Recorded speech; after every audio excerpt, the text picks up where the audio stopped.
Sarah.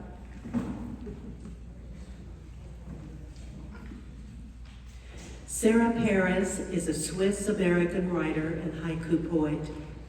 Her collection of haiku, For the Birds, was published by Redwood Press in 2024.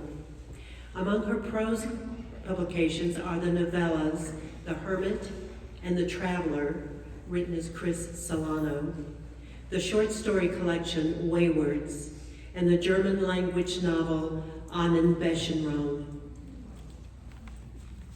Thank you, Jenna.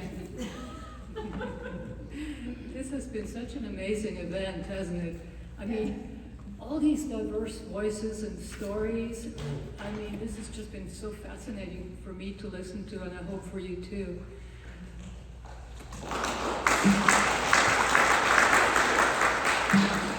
So I actually have two books published this year, a book of short stories, and then this collection, For the Birds, yes, it's a pun, of haiku, published by Redwood Press.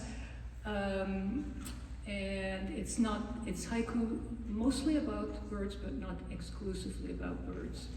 And I just wanted to briefly mention, if you're interested in haiku, I'm actually going to give a presentation on haiku here at Redwood Writers on October 18th. And yes, I'm very excited about that. Now, haiku are, because they're so short, they're traditionally read twice, so, makes it a little easier to take them in. Grace note on the mailbox, a bluebird. Grace note on the mailbox, a bluebird. Spring breeze, the mockingbird song gets carried away. Spring breeze, the mockingbird song gets carried away. Baiting each other across the creek, kingfishers. Baiting each other across the creek, kingfishers. Where am I here? Outside the walls, herons guard the shore, San Quentin. Outside the walls, herons guard the shore, San Quentin. Ash Wednesday, the wind carries them across the border. Ash Wednesday, the wind carries them across the border. Stormtail, a cloud of seagulls bursts open. Stormtail, a cloud of seagulls bursts open.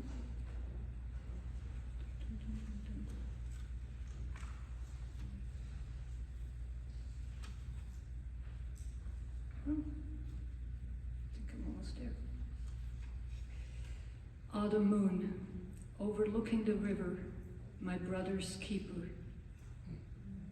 Autumn moon, overlooking the river, my brother's keeper. Peeling potatoes, my grandmother's hands. Peeling potatoes, my grandmother's hands. Meditation retreat, a blue mug with a chipped edge. Meditation retreat, a blue mug with a chipped edge. Thank you.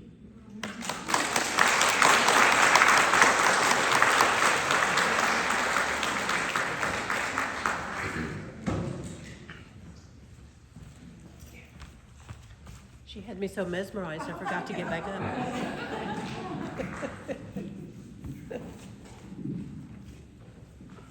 Jenna Scott has been a storyteller for her entire life. Whether writing stories or bending a stranger's ear, her love of words has been her favorite addiction. When she was young, Jenna discovered her gift of gab. As a matter of fact, she has a faint memory of pushing her way out of the birth canal because she had something she wanted to say.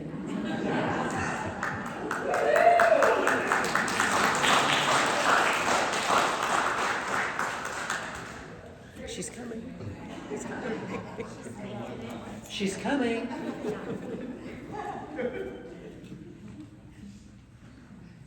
Check out the pink shoes, baby.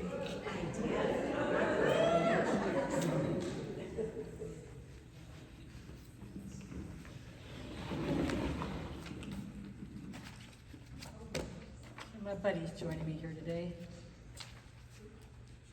Thank you all. I will say real quickly, when Amazon got a hold of the birth canal, they had a really hard time putting it into the publication.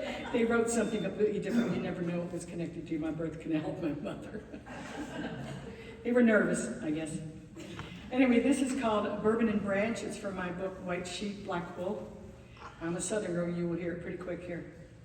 The bike ride to Elkhorn Creek was always memorable for Spare, but more so in late summer.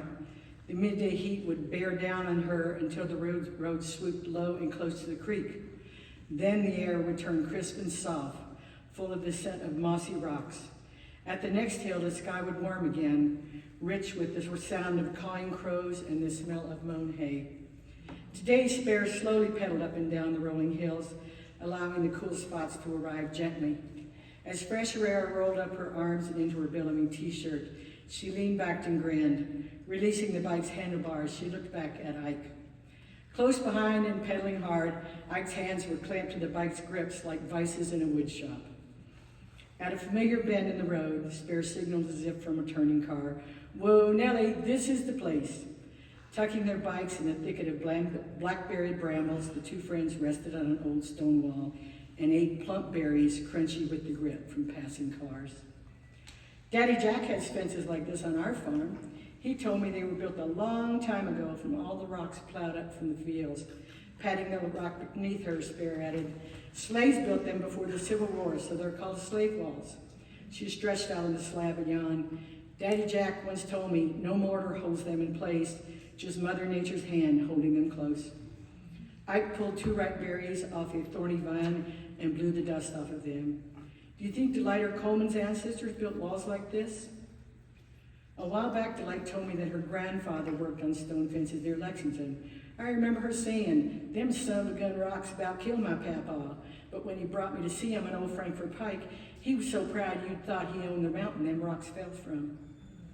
Wow, there's a lot to learn from you, Miss Spare. But right now, there's only one thing I need to learn. Where is the swimming hole? Spare hopped up and shouted, "Follow me." They scrambled over the fence and walked through a pasture, sending showers of clicking and whirling grasshoppers before them. Then, ducking under a rusty strand of barbed wire, they came to a spot worth the walk. Large, flat rocks lay in the cool water like giant goddesses. Sycamore branches dangled in sparkling pools that swirled and eddied, deep enough to allow them a place to swim. And a steep limestone wall rose from the other side of the creek, tall and straight as a sentry, guarding their privacy. That's Indian Point. Legend has it that a group of settlers from West Virginia stopped here for water. Shielding her eyes from the glare, Spare pointed. "A bunch of Indians up on those palisades shot arrows down on those white folks." She paused to make sure that Ike heard her words. "Killed them all except for one little girl who escaped. And legend says that the pack of wolves raised that little girl, and one day that wolf girl gave birth to my mama." Ice cackled. "That sure would explain a lot." Spare let out a whoop and tossed a flat rock in the water. She was starting to like this boy. He got her, and she appreciated being got. Not many people did. She whispered to Ike, "You ready to skin and dip?" Ike cringed at the berry stains on his shirt. "I'll be throwing this away when I get home." He sighed, releasing his worries. He knew that future quests with Spare might require future sacrifices. "Boy, I'm a mess. I need to get out of this shirt and these shorts. How about you?" Looking downstream, Ike said, "Tell you what, I'll walk down to the bend in the creek and wait behind that big sycamore tree. Once you feel safe in the water, holler and I'll come find you." "Sounds like a plan, but don't you peek. I'm going to trust you." Ike looked square into her eyes and said, "Cross my heart, you're safe with me." She suddenly realized she was safe with this boy. His word was enough. While he scrambled over large rocks and around the bend, Spare took off her clothes and hung them on a branch that drooped near the swimming hole, in case Ike was less than honorable than she hoped. Slipping into the cool water, she felt the gentle current pushing and pulling her body. She relaxed and shouted, "Ollie, Ollie, Oxenfree, come on down and visit me."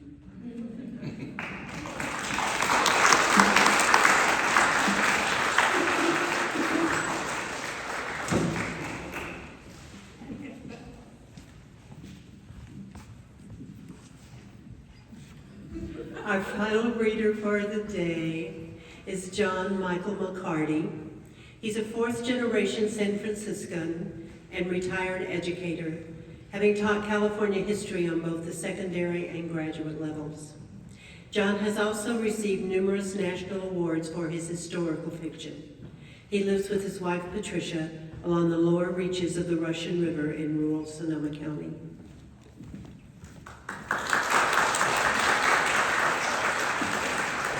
Good afternoon, everybody, and congratulations on making it this far. Upon retiring from teaching history at Mission High School in San Francisco and St. Mary's College in the East Bay, my wife and I relocated to the lower reaches of the Russian River, where I began writing historical fiction. Along the way, I've garnered 4 national awards. Golf at Northwood is my latest effort, and it begins by tracing the career path of Alistair McKenzie from battlefield surgeon during the Boer Wars of 1890s to professional camoufleur to golf architect. In the 1920s, he came to California, designed and created the very prestigious Cypress Golf Course along the 17-mile drive. While Alistair was in Monterey, he became friends with one Jack Neville, who was a 4-time state amateur champion and the designer for Pebble Beach Golf Course.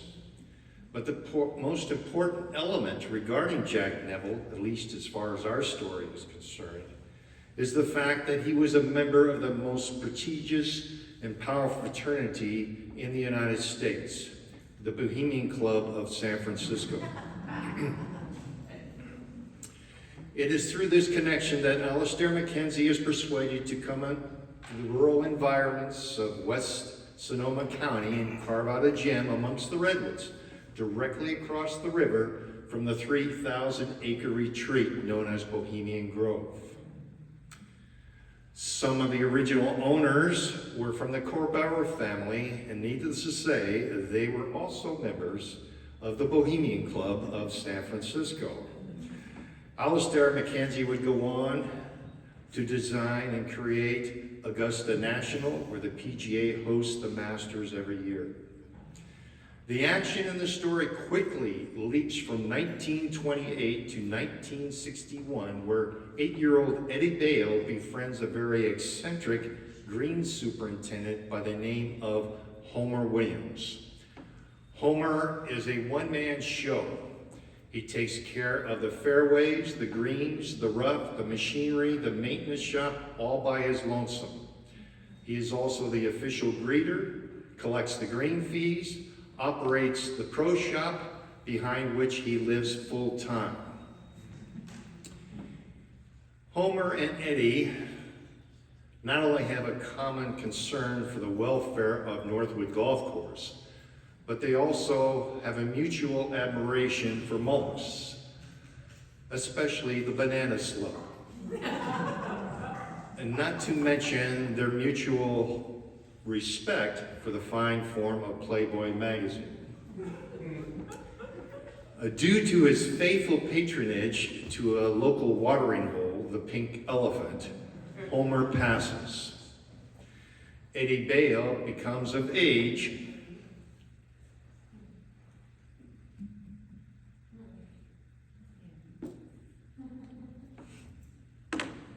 and becomes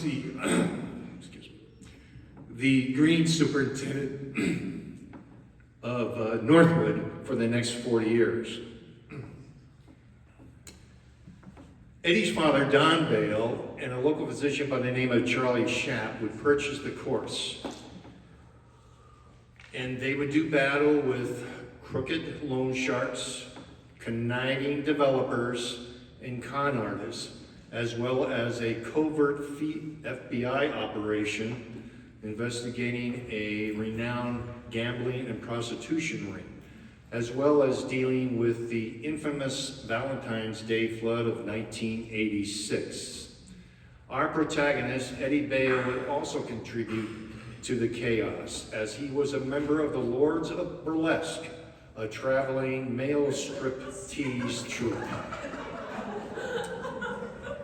But we're not done with it.